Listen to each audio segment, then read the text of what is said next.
Hello students, welcome back to my channel, that is Chemistry with Priya.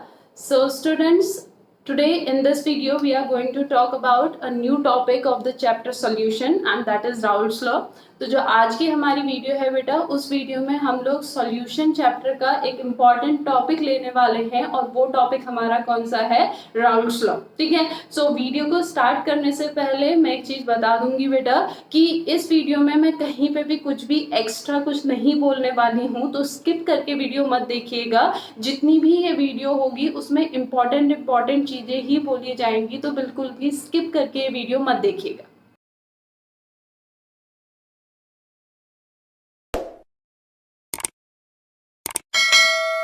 So Raoult's law को start करने से पहले बेटा कुछ पॉइंट ऐसे हैं जो पॉइंट आपने समझने बहुत ज़्यादा ज़रूरी है।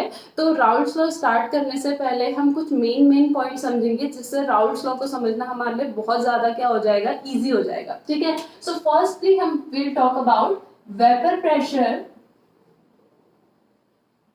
Of liquid solution. ठीक है। Now what do you mean by liquid solution? अगर मैं कहूँ कि लिक्विड सॉल्यूशन क्या होता है, तो आई एम 100% श्योर आप सबको इसका आंसर पता होगा कि solution in which the solvent is in liquid state, that is known as liquid solution. उसको हम क्या कहते हैं, लिक्विड सॉल्यूशन कहते हैं। वेदर सॉल्यूट आपका सॉलिड हो, लिक्विड हो, गैस हो, दैट डजंट मैटर। ठीक है। सॉल्वेंट जो है वो किस में प्रेजेंट होना चाहिए, लिक्विड स्टेट में प्रेजेंट होना चाहिए। उसको हम क्या कहेंगे, आपका लिक्विड सॉल्यूशन कहेंगे। अब यहाँ पे वेपर प्रेशर का मतलब क्या है? ठीक है। What do you mean by a vapour pressure? ठीक है। अब वेपर प्रेशर क्या होता है बेटा, मान लो हम किसी लिक्विड को क्या कर रहे हैं, बॉईल कर रहे हैं। ठीक है। लिक्विड को बॉईल कर रहे हैं इन अ क्लोज्ड वेसल। ठीक है। इन अ थर्मोस्टेट क्लोज वेसल हम लिक्विड को क्या कर रहे हैं, बॉईल कर रहे हैं। तो जब वो लिक्विड बॉईल होगा वो किस में कन्वर्ट होगा, ऑब्वियस सी बात है वेपर्स में कन्वर्ट होगा। अब क्योंकि वो एक क्लोज्ड कंटेनर है तो वेपर्स क्या रहेंगे, उसके ऊपर, लिक्विड के ऊपर आपके स्टोर होते जाएंगे और वो क्या करेंगे, लिक्विड पे क्या अप्लाई करेंगे, प्रेशर अप्लाई करेंगे। ठीक है। फाइनली एक पॉइंट ऐसा आएगा at which the rate of evaporation is equal to the rate of the condensation. ठीक है। क्या होगा, आपका जो लिक्विड है वो किस में जाएगा, वेपर में। अब वेपर आपका हवा में वापस नहीं चले जा रहा है क्योंकि वो क्लोज्ड वेसल है, तो वेपर्स किससे टकरा रहे हैं, लिक्विड से टकरा रहे हैं। तो कुछ वेपर वापस से किस में कन्वर्ट हो जा रहे हैं, लिक्विड में कन्वर्ट हो जा रहे हैं। यानी एक साइड से इवेपोरेशन हो रहा है, दूसरी साइड से कंडेंसेशन हो रहा है। ठीक है। तो एक पॉइंट ऐसा आएगा at which the rate of evaporation is equal to the rate of the condensation, and at that point the pressure exerted by the vapours is known as vapour pressure. और उस पॉइंट पे जो pressure exert करेगा vapour, उसको क्या कहेंगे, vapour pressure कहेंगे। ठीक है। तो वेपर प्रेशर क्या होता है हमारा बेटा, vapour pressure of a liquid oblique solution, दोनों में से किसी का भी हो सकता है। ठीक है। Vapour pressure of a liquid oblique solution, आप वाटर को बॉईल करोगे उसके वेपर्स बनेंगे, तो वहां पे जो वेपर प्रेशर मिलेगा वो मुझे वाटर का मिलेगा, यानी कि लिक्विड का मिलेगा। अब उस वाटर में मान लो मैं आपका सॉल्ट ऐड कर देती हूँ, उसको सॉल्ट सॉल्यूशन बनाती हूँ, तो भी तो वेपर्स बनेंगे ना। तो वहां पे जो वेपर प्रेशर बनेगा वो किसका बनेगा, सॉल्यूशन का बनेगा। ठीक है। सो vapour pressure of a liquid oblique solution is the pressure exerted by the vapors in equilibrium with the liquid oblique solution at a particular temperature.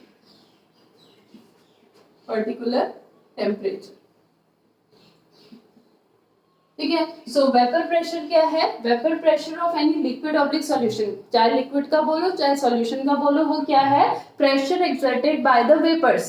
जो वेपर्स हैं वो कितना प्रेशर एक्सर्ट कर रहे हैं, कब, जब वो इक्विलिब्रियम में है, किसके साथ, लिक्विड या सॉल्यूशन के साथ, एक पर्टिकुलर टेम्परेचर। ठीक है। इक्विलिब्रियम में कहने का मतलब क्या होगा, इक्विलिब्रियम में कहने का मतलब होगा that rate of evaporation is equal to the rate of condensation. ठीक है। जब ये दोनों रेट हमारे क्या होंगे, आपके इक्वल होंगे, तो उस समय ये हमारे क्या होंगे, इक्विलिब्रियम में होंगे, और उस समय जो प्रेशर एक्सर्ट करेगा वेपर, उसको क्या कहेंगे, हमारा वेपर प्रेशर कहेंगे। That is known as vapour pressure. आया समझ में? ठीक है। अब उसके बाद कौन कौन से ऐसे फैक्टर्स हैं जो किसको अफेक्ट करते हैं, वेपर प्रेशर को अफेक्ट करते हैं। तो पहला जो फैक्टर है वो है आपका nature of the liquid oblique solution. ठीक है, जो लिक्विड है या जो सॉल्यूशन है उसका नेचर कैसा है। ठीक है, अब नेचर से यहाँ क्या मतलब है बेटा, जितना weak intermolecular force of attraction होगा, जो लिक्विड है या जो हमारा सॉल्यूशन है उसके मॉलिक्यूल्स के बीच में जितना weak intermolecular force of attraction होगा उतना ही आसान होगा उसका वेपर में कन्वर्ट होना, और जितने इजीली वो किस में कन्वर्ट होगा, वेपर में कन्वर्ट होगा, उतने ही ज्यादा वो वेपर्स बनाएगा, और जितने ज्यादा वो वेपर्स बनाएगा वेपर प्रेशर भी उतना ही ज्यादा वहां पे क्रिएट होगा।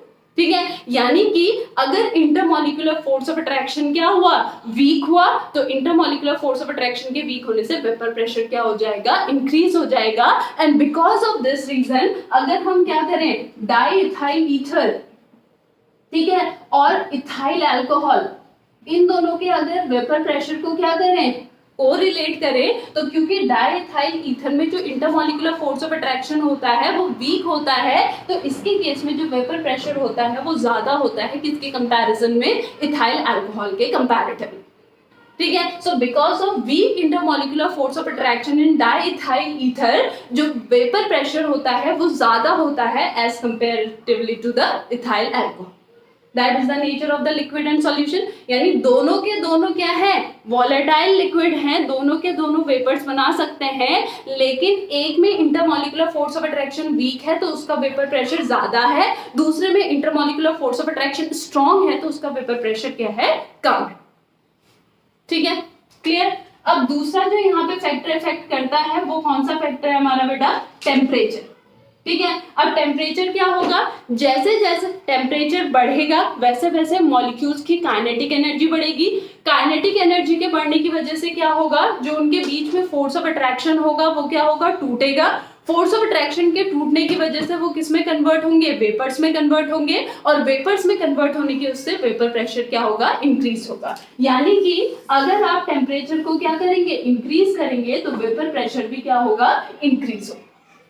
तो ये जो दो फैक्टर हैं, ये दो फैक्टर क्या करते हैं, वेपर प्रेशर को इफेक्ट करते हैं। एक आपका intermolecular force of attraction between the molecules weak होगा तो वेपर प्रेशर ज्यादा होगा। दूसरा टेम्परेचर, जैसे जैसे आप टेम्परेचर बढ़ाते जाएंगे वैसे वैसे वेपर प्रेशर भी क्या होता जाएगा, हमारा इंक्रीज होता जाएगा। क्लियर, इतना क्लियर हो बेटा। ठीक है, इसको नोट डाउन कीजिए, then we will talk about the Raoult's law. So first we will talk about vapour pressure of liquid solution. ठीक है, अब बेटा लिक्विड सॉल्यूशन का मतलब क्या होगा, यहाँ पे लिक्विड सॉल्यूशन का मतलब होगा कि सॉल्वेंट तो लिक्विड है लेकिन उसके साथ साथ जो सॉल्यूट है वो भी क्या है, आपका लिक्विड है। और यहाँ पे अभी हम जो सॉल्यूट ले रहे हैं वो वॉलेटाइल लिक्विड है, यानी कि वो वेपर्स में कन्वर्ट होने की टेंडेंसी रखता है। ठीक है, यानी यहाँ पे जो सॉल्वेंट है और जो सॉल्यूट है दोनों के दोनों क्या है, वॉलेटाइल नेचर के हैं।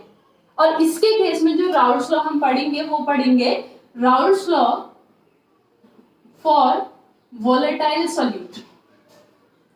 ठीक है, यहाँ पे राउल्स लॉ हम किसके लिए पढ़ेंगे, फॉर वॉलेटाइल सॉल्यूट। अब देखो बेटा, राउल्स लॉ की जरूरत पड़ी क्यों, अगर हम क्या कर रहे हैं, वाटर को बॉईल कर रहे हैं, वाटर को बॉईल कर रहे हैं तो उसके हमें क्या मिलेंगे, ऊपर वेपर्स मिलेंगे। ठीक है, जब हमारा इक्विलिब्रियम की कंडीशन आ जाएगी उस समय हम देखेंगे कि टोटल वेपर प्रेशर कितना है, वही वाटर का वेपर प्रेशर होगा। ठीक है, अब मैंने उस वाटर में क्या कर दिया, इथाइल अल्कोहल ऐड कर दिया, तो इथाइल अल्कोहल भी वॉलेटाइल है, वाटर भी वॉलेटाइल है, तो वो हमारा लिक्विड सॉल्यूशन हो गया और वॉलेटाइल सॉल्यूट सॉल्यूशन हो गया। ठीक है, अब क्या होगा, जब मैं उसको बॉईल करूंगी तो वाटर के वेपर्स भी बनेंगे और इथाइल अल्कोहल के वेपर्स भी बनेंगे। ठीक है, फाइनली जब इक्विलिब्रियम की कंडीशन आएगी तो जो टोटल वेपर प्रेशर आएगा वो टोटल वेपर प्रेशर किसकी वजह से होगा, because of the vapours of water as well as the vapours of alcohol. दोनों के वेपर्स की वजह से होगा। अब अगर उस समय मुझसे पूछा जाए अब मुझे बताओ कि वाटर का वेपर प्रेशर यहाँ कितना है और अल्कोहल का वेपर प्रेशर यहाँ कितना है, तो मैं कैसे बताऊंगी, क्योंकि टोटल वेपर प्रेशर ही पता चला है मुझे जो कि दोनों की वजह से हुआ है। तो इंडिविजुअली किसका वेपर प्रेशर कितना है ये फाइंड आउट करने के लिए 1886 में राउल्ट ने ये लॉ दिया, that is Raoult law for volatile solute.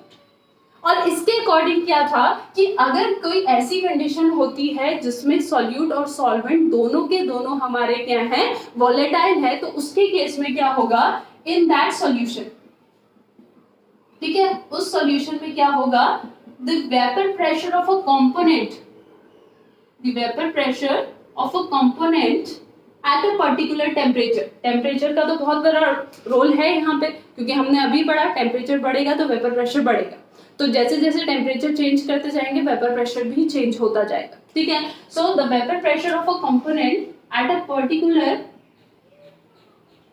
Temperature is equal to the mole fraction of that component in the solution multiplied by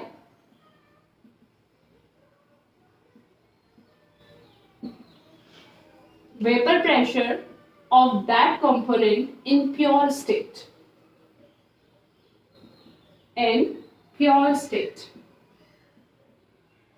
ठीक है। तो अगर मैंने वाटर का वेपर प्रेशर वहां पे निकालना है तो वो किसके इक्वल आएगा, मोल fraction of water in the solution multiplied by vapour pressure of water in the pure state. जब वो सिर्फ वाटर था तो उस समय जो उसका वेपर प्रेशर था वो कितना था, उससे अगर हम मोल फ्रैक्शन ऑफ द वाटर को, अभी के मोल फ्रैक्शन ऑफ द वाटर को मल्टीप्लाई कर देंगे तो मेरा क्या निकल जाएगा, vapour pressure of water at that particular temperature. Same methyl alcohol का, ठीक है। यानी कि अगर मेरे पास एक सॉल्यूशन है जिस सॉल्यूशन में क्या है, दो कंपोनेंट है ए एंड बी, ठीक है, तो उसमें क्या आ जाएगा, vapour pressure of A is equals to mole fraction of A into vapour pressure of A pure state P not a.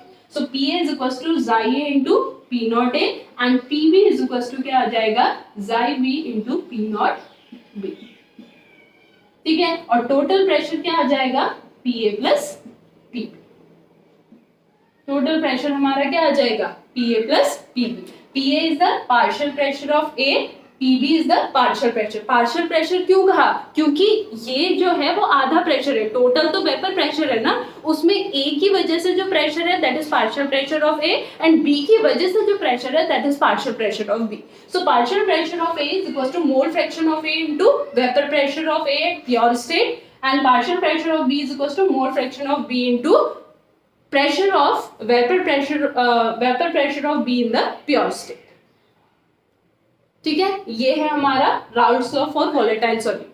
लेकिन यहाँ पे ये चीज होने के लिए जो मोस्ट इंपॉर्टेंट थिंग है वो क्या है बेटा, कि ये जो सॉल्यूट और सॉल्वेंट है ये दोनों के दोनों फर्स्ट ऑफ ऑल तो क्या होने चाहिए, वोलेटाइल होने चाहिए, ठीक है, और दूसरे क्या होने चाहिए, कंप्लीटली मिसिबल होने चाहिए, कंप्लीटली मिसिबल होने चाहिए, यानी कि ये एक होमोजीनस मिक्सचर होना चाहिए, होमोजीनस मिक्सचर, यानी कि ये जो दो हमारे सॉल्यूट और सॉल्वेंट है, ये जो दो कंपोनेंट है, ये अगर कंप्लीटली मिसिबल नहीं होंगे तो ये हेट्रोजीनस मिक्सचर बनाएंगे और हेट्रोजीनस मिक्सचर के केस में राउल्ट्स लॉ एप्लीकेबल नहीं होगा, भले ही सॉल्यूट हमारा वोलेटाइल क्यों ना हो, ठीक है। तो सॉल्यूट और solvent first of all volatile होने चाहिए, दूसरी चीज कंप्लीटली मिसिबल होने चाहिए और क्या बनाने चाहिए, यहाँ पे होमोजीनस मिक्सचर बनाने चाहिए, ठीक है। सो जो राउल्ट्स लॉ है वो बेसिकली कौन सा सॉल्यूशन ओबे करते हैं, आइडियल सॉल्यूशन ओबे करते हैं,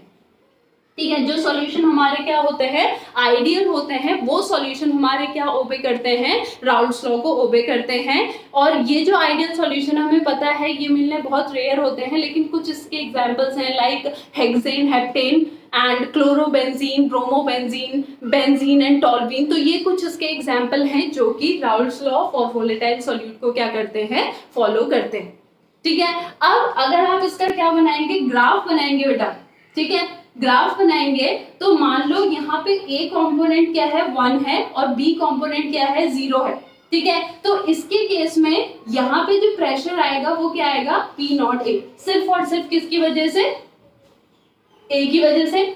यहाँ पे अगर ए हमारा 0 है और बी हमारा क्या है 1 है, तो यहाँ पे जो प्रेशर आएगा वो किसकी वजह से आएगा, सिर्फ और सिर्फ बी की वजह से, यानी पी नॉट बी। तो जब मैं यहाँ से यहाँ जा रही हूँ, देखो बेटा यहाँ से यहाँ जाऊंगी तो पी नॉट ए क्या होता जाएगा, कम होता जाएगा। क्यों? क्योंकि ए 1 से 0 में जा रहा है, ए धीरे धीरे धीरे धीरे कम हो रहा है, तो उसकी वजह से प्रेशर भी क्या होता जाएगा, कम होता जाएगा। और बी धीरे धीरे क्या हो रहा है, बढ़ रहा है, तो प्रेशर भी क्या होता जाएगा आपका, बढ़ता जाएगा, ठीक है। और यहाँ पे जो ये दो लाइन आएगी, इन दोनों लाइन में हमें क्या मिलेगा, total pressure which is equal to P A plus P, ठीक है। और यहाँ पे हमें क्या पता चलेगा, P A is equal to जाई A into P not A और P B is equal to chi B into P not, ठीक है। अब देखो यहाँ पे ए नीचे है और बी ऊपर है, जरूरी नहीं है हर टाइम यही होगा, ये किस पे डिपेंड करेगा। यहाँ पे इसका मतलब क्या होगा, इसका मतलब होगा कि जो बी है वो उसका जो इंटरमोलिकुलर फोर्स ऑफ अट्रैक्शन है वो ए के कंपैरिजन में कम है, जिसकी वजह से उसके वेपर्स इस टेम्परेचर पे क्या बन रहे हैं, ज्यादा बन रहे हैं। इसका मतलब ये है, अगर ए ऊपर होगा तो उसका मतलब क्या होगा कि ए का इंटरमोलिकुलर फोर्स ऑफ अट्रैक्शन क्या है, कम है, जिसकी वजह से इस पर्टिकुलर टेम्परेचर पे उसके वेपर्स बी के कंपैरेटिवली ज्यादा बन रहे हैं। तो ये जो ग्राफ आपकी बुक में दे रखा है उसका मतलब ये है, ठीक है। यहाँ पे क्या होगा, vapour pressure due to A, vapour pressure due to B. यहाँ पे ए धीरे धीरे कम हो रहा है तो उसका वेपर प्रेशर भी क्या होते जा रहा है, कम होते जा रहा है, और बी बढ़ रहा है तो उसका वेपर प्रेशर भी बढ़ते जा रहा है। और जो ये लाइन होगी, ये लाइन क्या बताएगी, दोनों की वजह से जो उस पर्टिकुलर पॉइंट पे प्रेशर क्रिएट हो रहा है। क्लियर हुआ, इतना क्लियर हुआ? सो आई होप बेटा ये चीज आपको क्लियर हुई होगी, ठीक है। इसको नोट डाउन कीजिए। देन हम क्या पढ़ेंगे कि अब अगर हमारा कोई ऐसा सॉल्यूट आ जाता है सॉल्यूशन में जो कि नॉन वॉलेटाइल है तो क्या हो, ठीक है। फर्स्ट इसको नोट डाउन कीजिए। Now we will talk about vapour pressure of solid liquid solution, solid liquid solution, ठीक है। और इसमें हम लोग क्या पढ़ने वाले हैं, इसमें पढ़ने वाले हैं Raoult's law for non volatile solute, non volatile solute, ठीक है। यानी कि अब हम क्या कर रहे हैं, एक सॉल्यूशन बना रहे हैं जिसमें जो सॉल्वेंट है वो तो वॉलेटाइल ही है, लेकिन जो सॉल्यूट है वो हमारा क्या है, नॉन वॉलेटाइल नेचर का है। तो उसमें फिर राउल्ट्स लॉ क्या कहेगा, ठीक है। तो राउल्ट्स लॉ वही चीज बोल रहा है अभी भी बेटा, ठीक है। लेकिन अब यहाँ पे डिफरेंस क्या आ जाएगा, मान लो आपका वाटर है, वाटर को मैंने क्या किया, आपका बॉईल किया, वाटर को मैंने बॉईल किया, वाटर को बॉईल किया तो एक पर्टिकुलर टेम्परेचर पे मुझे उसका वेपर प्रेशर मिल गया, ठीक है। अब उस वाटर में मैंने क्या किया, शुगर ऐड किया, ठीक है। अब शुगर जो है वो मेरा क्या है, नॉन वॉलेटाइल है। तो अब क्या होगा, उसी पर्टिकुलर टेम्परेचर पे जो वेपर प्रेशर मिलेगा वो ड्यू टू वाटर ही मिलेगा। क्यों? क्योंकि वेपर्स तो वाटर के ही बनेंगे, शुगर के वेपर्स तो बनेंगे नहीं। लेकिन जो वेपर प्रेशर मुझे प्योर स्टेट में मिल रहा था और अभी जो वेपर प्रेशर मिल रहा है मुझे एक पर्टिकुलर टेम्परेचर में, दोनों में डिफरेंस हो जाएगा। वो क्यों आया भाई, ठीक है। उसका जो रीजन है वो क्या है, क्योंकि जब मैं क्या करूंगी, शुगर को ऐड करूंगी तो सरफेस पे सिर्फ वाटर के मॉलिक्यूल्स नहीं होंगे, वाटर के मॉलिक्यूल्स के साथ साथ क्या होंगे, शुगर के मॉलिक्यूल्स भी होंगे। और वो शुगर के मॉलिक्यूल्स क्या करेंगे, वाटर को पकड़ कर रखेंगे, कहेंगे नहीं भाई हम तुम्हें नहीं जाने दे, ठीक है। तो अगर वो वेपर्स बनेंगे ही नहीं तो क्या होगा, वेपर की क्वांटिटी कम हो जाएगी। वेपर की क्वांटिटी कम होगी तो उसके थ्रू लगने वाला जो प्रेशर है वो भी उस टेम्परेचर पे क्या हो जाएगा, कम हो जाएगा, ठीक है। तो राउल्ट्स लॉ जो है यहाँ पे वो यही चीज कहता है कि जो टोटल वेपर प्रेशर होगा सॉल्यूशन का वो किसके इक्वल होगा, vapour pressure of the solvent in the solution के इक्वल ही होगा, ठीक है। लेकिन यहाँ पे प्योर स्टेट वाला वेपर प्रेशर हमें नहीं मिलेगा क्योंकि सॉल्यूट उसको रोक के रख लेंगे। क्लियर हुआ ना, ठीक है। सो यहाँ पे क्या आएगा आपका, vapour pressure of solution is equal to the vapor pressure of the solvent in the solution, ठीक है, लेकिन यहाँ पे इसका प्योर स्टेट वाला वेपर प्रेशर नहीं आएगा, यहाँ पे इसका जो प्रेशर आएगा वो वही आएगा आपका पार्शियल प्रेशर ऑफ बी। ठीक है, यानी कि वेपर प्रेशर ऑफ सॉल्यूशन क्या हो जाएगा, vapour pressure of solution is equal to xi v into P not. ठीक है, यानी कि PS इज इक्वल टू क्या आ जाएगा, xi v into P not. P nought B क्यों नहीं लिखा, क्लियर हुआ ना, वरना तो हम क्या लिख सकते थे, PS is equal to P nought B, क्योंकि ए तो क्या है आपका बन ही नहीं रहा है। लेकिन ये चीज नहीं पॉसिबल है, क्यों, क्योंकि ए जो है वो बी को जाने ही नहीं दे रहा है उतने आसानी से जितने आसानी से बी जा पा रहा था जब वो फ्री था। ठीक है, एक हर्डल क्रिएट कर दिया है ए ने, इसीलिए total pressure of the solution equals to xi v into P nought. ये हमारा होगा Raoult's law for non volatile solute. अब इसको अगर हम थोड़ा सा मॉडिफाई करें बेटा, तो देखो PS upon P nought B is equals to xi v। ठीक है, अब अगर दोनों साइड 1 माइनस कर देते हैं तो कोई फर्क तो पड़ेगा नहीं ना, is equals to 1 minus xi v।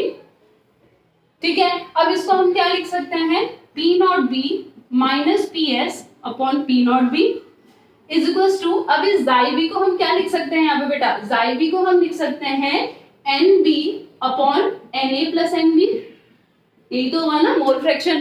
ठीक है, और इसको अगर सॉल्व करते हैं तो क्या आ जाएगा, Na upon Na plus NB, और Na upon Na plus NB क्या आ गया, xi A, that is mole fraction of the solvent. ठीक है, यानी P nought B minus PS upon P nought B is equal to mole fraction of the solute in the solution. And this one, ये जो यहाँ पे आया, this is known as relative lowering of vapour pressure. Relative lowering of vapour pressure, यानी कि solute के add होने की वजह से सॉल्वेंट के वेपर प्रेशर में जो कमी आई वो है PB not minus PS upon PB not, और ये किसके इक्वल आएगा, मोल fraction of the solute in the solution के इक्वल है। यानी इतनी कमी हो गई किसके वेपर प्रेशर में, सॉल्वेंट के वेपर प्रेशर में, जब हमने उसमें क्या ऐड किया, एक नॉन वोलेटाइल सॉल्यूट ऐड किया। So this is relative lowering of the vapor pressure of the solution, which is equals to the mole fraction of the solute in the solution. Clear हो बेटा, इतना clear हो, ठीक है। सो I hope ये चीज आपको क्लियर हुई होगी कि राउल्ट्स लॉ आपका क्या है, Raoult's law for volatile solute क्या है and Raoult's law for non volatile solute क्या है। इस वीडियो को अच्छे से पढ़िएगा बेटा, अगर कहीं पे भी कोई डाउट होगा तो मुझे ज़रूर कमेंट सेक्शन में बताइएगा, मैं आपके डाउट को सॉल्व करने की पूरी कोशिश करूंगी। और अगर आप मेरे वीडियो को फर्स्ट टाइम देख रहे हैं और आपको अच्छा लगा है तो मेरे चैनल को सब्सक्राइब और शेयर ज़रूर कीजिएगा। सो दैट्स ऑल फॉर टुडे बेटा, आप इसको पढ़िए। नेक्स्ट वीडियो में हम लोग इससे रिलेटेड न्यूमेरिकल्स लेके आएंगे which are also very very very important, और जब तक ये पार्ट नहीं समझ में आएगा आप न्यूमेरिकल्स नहीं कर पाएंगे। So that's all for today, I will meet you in my next video. Thank you so much.